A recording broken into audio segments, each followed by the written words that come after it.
We do it in English? Yes, okay. So just in 5 minutes, very quickly. I'm Nili Mandelblit, and I have my colleague here, Mika Moore, and we are from ISERD. And ISERD is an interministerial office. You can see here the ministries that are involved in this program, and we operate under the Office of the Chief Scientist in the Ministry of Economy. ISERD stands for Israel-Europe R&D Directorate. So we operate a number of funding programs with the European Union, especially for R&D activities. And the main program is the EU Framework Program, which I will describe in 2 minutes. So the EU Framework Program is the main funding instrument for R&D in Europe, and as far as we know, it's the largest in the world. It covers almost all scientific disciplines, and its main goal is to create what they call ERA, Single European Research Area. So instead of having fragmented research in different countries in the EU, have a single coordinated research activities. And the funding is provided via calls for proposals that are published once a year. And most of the calls for proposal require that you operate in a consortium of at least 3 partners from 3 different countries in order to do cooperation, but there are exceptions for this.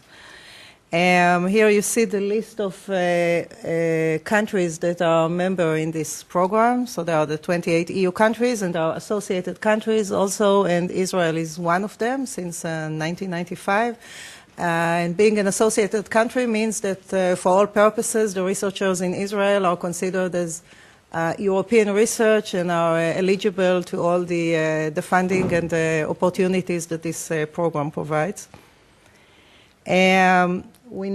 You see here the various programs. The last one was called the FP7, and the Prace project, which is hosting this event, was funded by the 7th Framework Program, which just ended at the end of 2013. And now at 2014, we just started a new funding program, which is called Horizon 2020. So it is funding till 2020.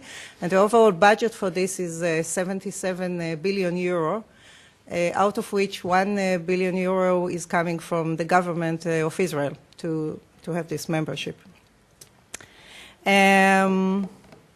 Okay, so we have the first call for proposal that were published already in December. These are the various areas of funding in Horizon 2020, and on the left side is the excellent science, which targets more the academia and basic scientific research. A sub-program of which is research infrastructure, which I'll mention in a minute, which is also the one that is funding the Prace project. In addition, there is the industrial leadership, which is R&D, that intends to provide the basic technologies to support the industry. So it's very industry-oriented R&D.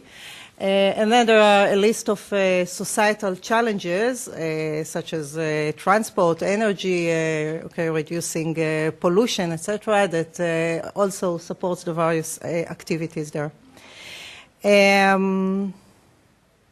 Okay, so just 2 words about the research infrastructure. I'll go up here again.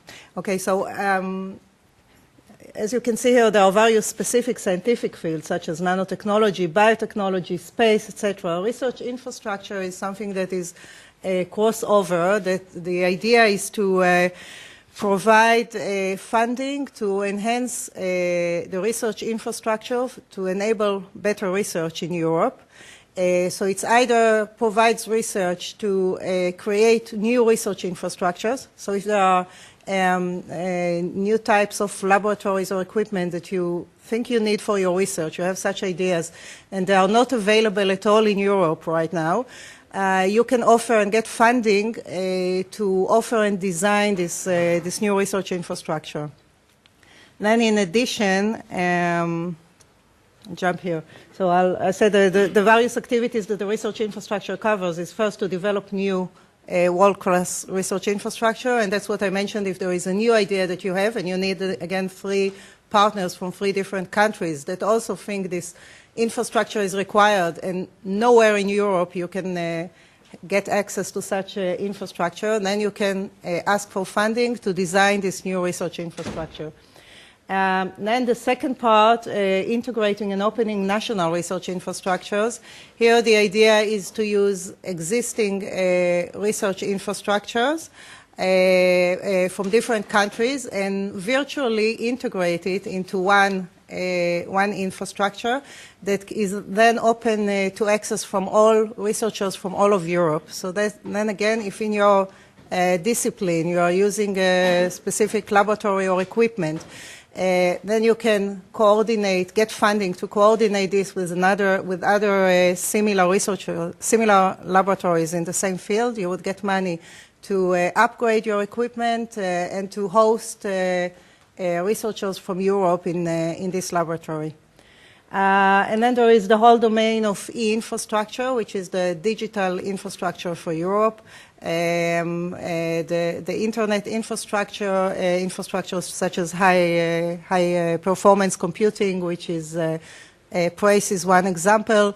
There are also open calls now for cloud computing and also for open access to digital records, digital scientific records. So this is really, I just very quickly describe to you what we have. Mika and I will be here during the break to discuss with you opportunities that may be of interest to your activities. Thank you.